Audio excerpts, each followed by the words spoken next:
Women want what they can't have. No woman wants a guy that they know that they can have, right? Every woman wants a guy that she knows that she can't have.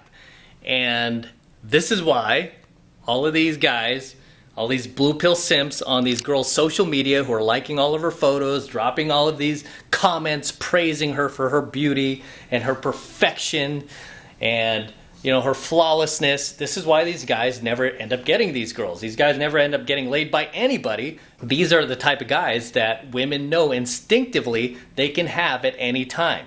They can have these guys. Thus, they don't want these guys. Because at the end of the day, women want men that they can't get, that they can't have, right? And this is why when I take guys out and when I do trainings with guys and I teach guys on boot camp, one of the most powerful things I teach these guys is to disqualify yourself as a potential suitor, okay? So this is something powerful that I teach guys in pickup in game is to first disqualify yourself as a potential suitor, okay? So the last thing you want to do is come up to the girl and identify yourself as a potential suitor unless you are going direct, okay? So I have to remove that caveat.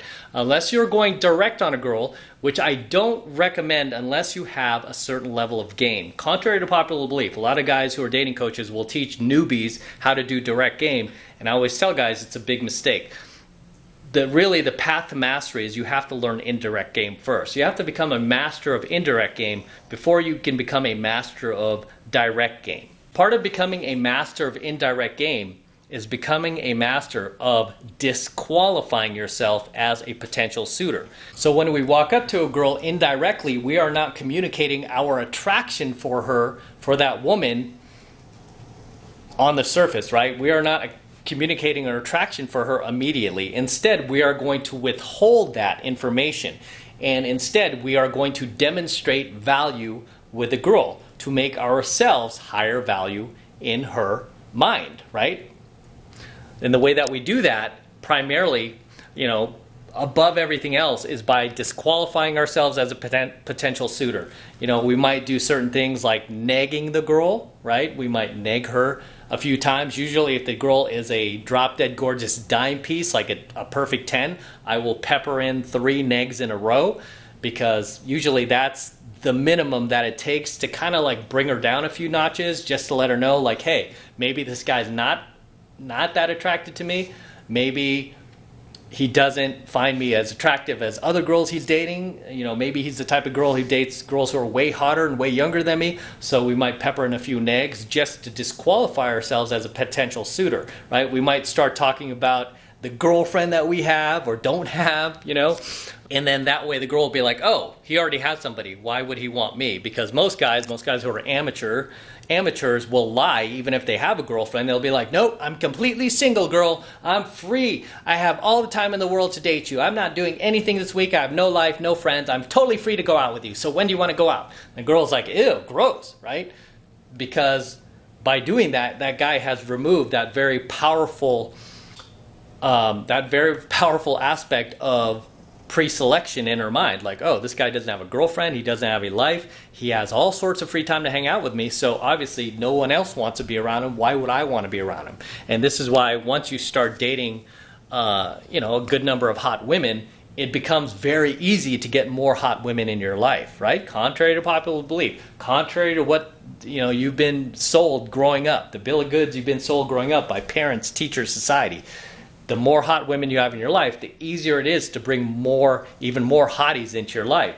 So when it comes to getting girls attracted to you, this is one of the biggest things that you could do to get her attracted to you, to make her chase you, is by disqualifying yourself as a potential suitor, especially if she is hot, right? Especially if she's hot. One advanced technique that I teach my students is to purposely place yourself in the girl's friend zone, right? Purposely place yourself in the girl's friend zone just to get into her life where you can continue to demonstrate higher value, right? You can continue to demonstrate higher value. You can continue to nag her, take shots at her, talk about other hotter, younger women that you're talking to, and get it to the point where she will literally believe the fact that you don't want her, right? And then when she feels that you're not constantly trying to get in her pants like most chumps out there, like most AFCs, we call them average frustrated chumps, when she feels that you're not constantly like haranguing to try to get into her pants, she will put her guard down and she will start letting you in, right? She will start investing in you, right? And she will start trusting you. And really, that's a point where you could start actually working game on her, right? But until then, if you're doing what most guys do, which is like either lying about the fact that you have a girlfriend or telling the girl that you're completely free to go out with her and all this other stuff, no girl on the planet is going to want you. I mean, at least no girl who is even the least a bit cute, right? Even a girl who's just above a 6 in looks, even those girls are not going to want you, because even those girls have guys who want them, right? Girl who's a 6 in looks might be a little chubby, but she'll have a pretty face or a really cute face, and she'll have guys who will actually want to have sex with her, want to make that girl their girlfriend, so she'll actually have competition, right? So even for that girl, she's not going to want a guy that she knows she can have. Instead, she wants a guy she knows that she can't have. And this is why jerks, dicks, alpha males do so well. Is because these guys are dating other women that are, usually just as hot as she is, if not hotter than she is, if not younger than she is, to the point where they don't develop a case of one-itis for any one girl, especially her. And because they don't have any one-itis for her, she can feel that. It's like these girls can feel that aura coming off you, like, wow, this guy's coming at me with a full cup. He's coming at me as a complete man. He's not coming at me with any sense of lack, any aura of lack. Because when most guys like approach these girls or try to get with them or try to hook up with them, these girls can sniff out your lack a mile away, right? They could sniff out the fact that you are in scarcity, you're not in abundance, that you need her to feel good about yourself. You need her validation to feel like you're worthy, right? Whereas a guy who tends to be a dick, alpha, or is dating a bunch of other hotties, he's not going to come at her like that. Instead, he's just going to come at her like, hey, do you want to join the party? You want to jump on my boat? The party's already going on, right? He's not going to be looking at the girl like, hey, can you please come on my boat and create the party for me? No. Instead, it's like, hey, we already got the party. You can come on. And if you don't, you're the one missing out. Whenever you can make the girl feel like she's missing out by not being with you, that's when her attraction builds, right?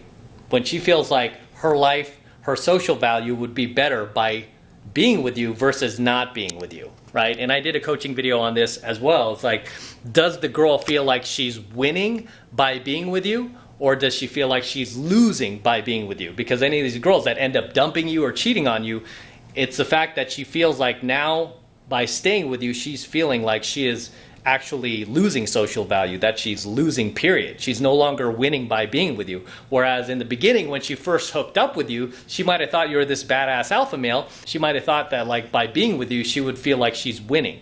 Whereas now, maybe that evaporated, maybe you made a bunch of like blue pill mistakes and she lost respect for you to the point where now she's leaving or cheating on you because she feels like, oh, I'm losing by being with this guy.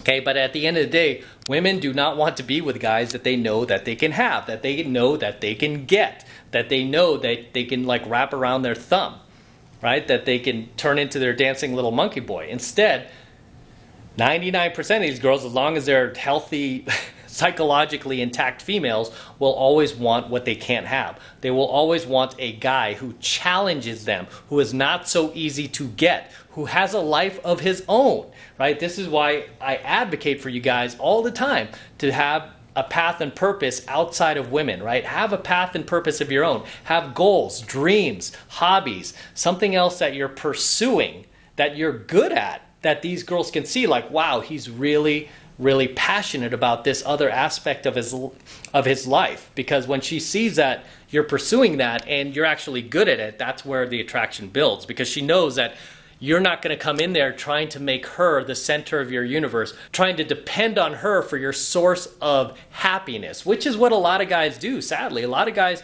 look to their woman or look to women, period, to kind of like put the burden on them to make them happy, to make their lives more fulfilled, right? I look at a lot of these like blue pill simps out there, especially these late night talk show hosts that I keep bagging on lately. These are the type of guys that do that. They look to women to be happy. They can't stand alone on their own. They need women to feel complete, right? Like that line in Jerry Maguire, "You complete me." That was like the most like blue pill moment ever, even though I like Tom Cruise.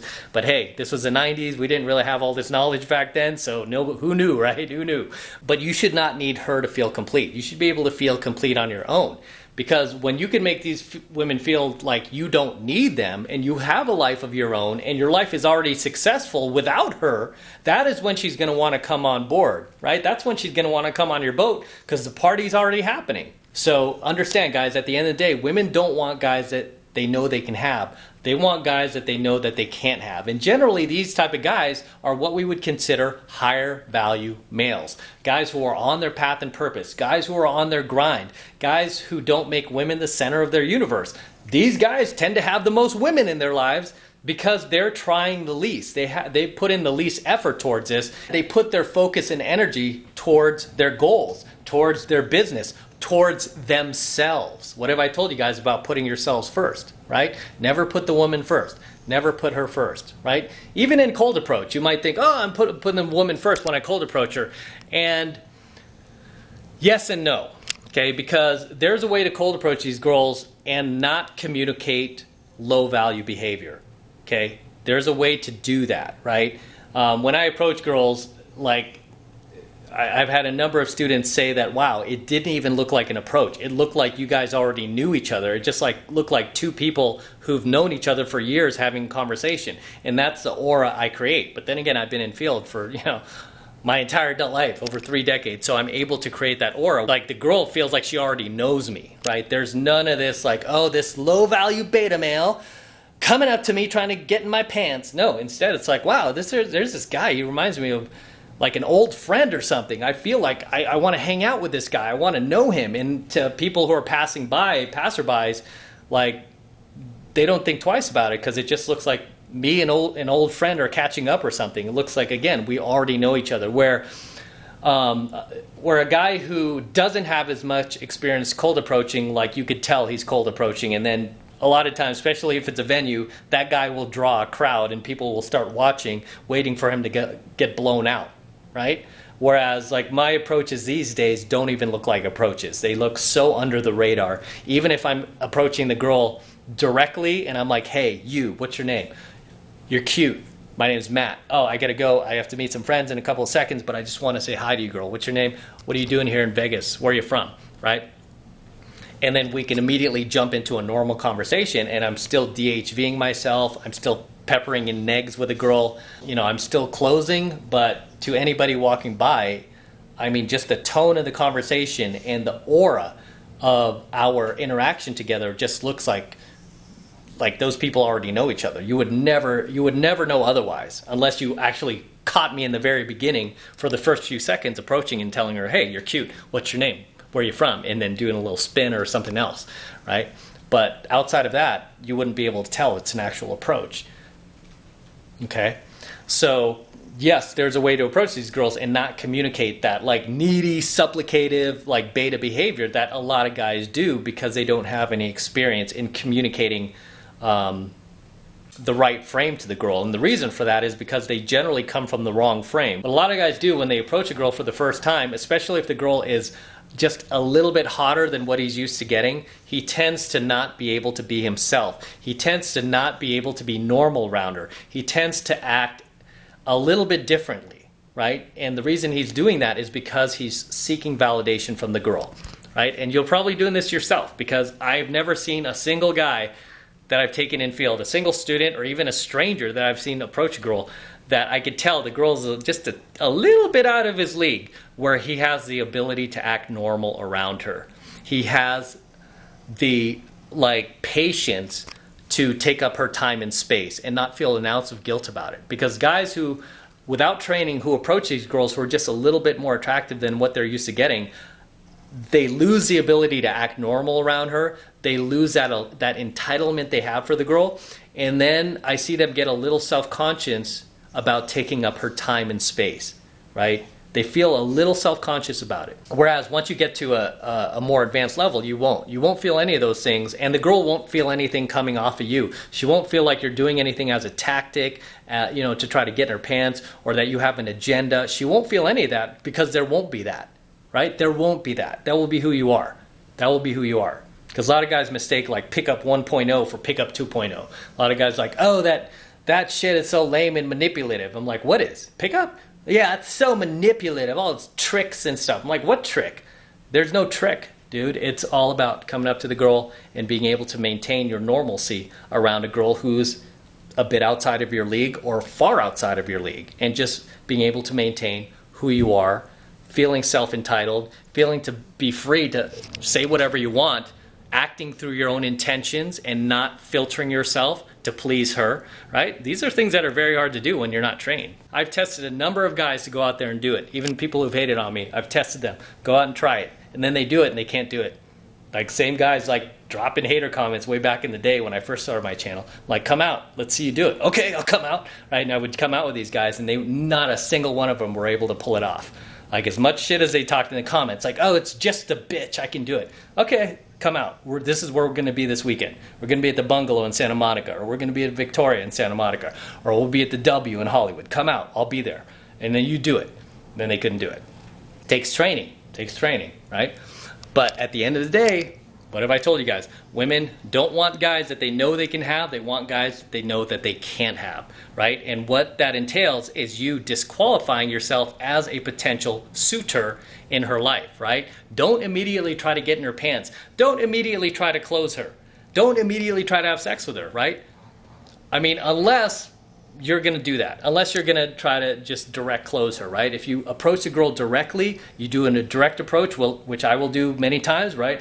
A lot of times you guys will see me do the claw on a girl, right? I'll do the claw, and then I'll spin around like, who are you? I'll just get in her face, right? A very, very bold approach like that will work. But the thing with an approach like that, we call it a high-risk approach, right? It's high risk, is it's 50-50, right? You're really swinging for the fences, right? You're either going to hit a home run or you're going to get blown out really, really hard, right? But I like those odds. But sometimes, too, like if I want to play it safe and I really like this girl, I feel a connection with her, I will work in direct game, which is technically long game, okay? We call it long game because there's going to be more effort involved, right? Where I'm going to get to know this girl, I'm going to be investing my own time in her, disqualifying myself as a potential suitor, so there's more work involved. So obviously, this is going to be a way high caliber chick. This is going to be a chick, again, that I will probably rarely meet in field, right? That I share the same values and beliefs with, that is worth like investing in. And the thing is, it's generally a chick that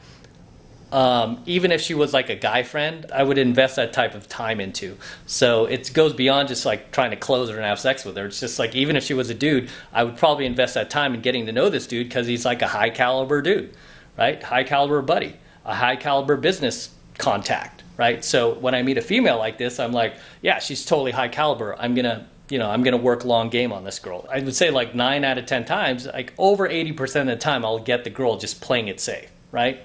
20% of the time I might not, just because, we all make mistakes, or the girl turns out to be crazy, or the girl turns out to be something that I'm not looking for, or that is not worth the time investment for me, and I'll just cut it off, right? But at the end of the day, women want what they can have, not what they can have. They want guys that they can't so easily get. So stop making yourself so available. Stop making yourself so open to go out with these girls. Don't be a yes man around her. It's like saying yes to everything she says and agreeing with everything she has. She has to say, don't filter yourself around her. Act through your own intentions.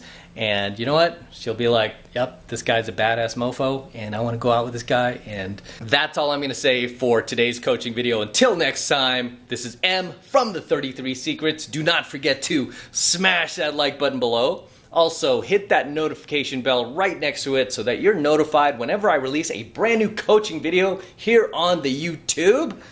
Okay, more importantly, guys, please make sure you subscribe to my channel. It helps me out a ton with the YouTube algorithm. When you're subscribed, you get all of my uploads fresh as I upload them, so you won't have to search YouTube for them. And sometimes YouTube even removes a fresh upload that I just did And for you guys who are subscribed, you're able to watch it before it gets taken down. But guys who are not subscribed, they don't get it, and then you start messaging me like, hey, where's the video? How can I get it? I'm like, it's gone, right?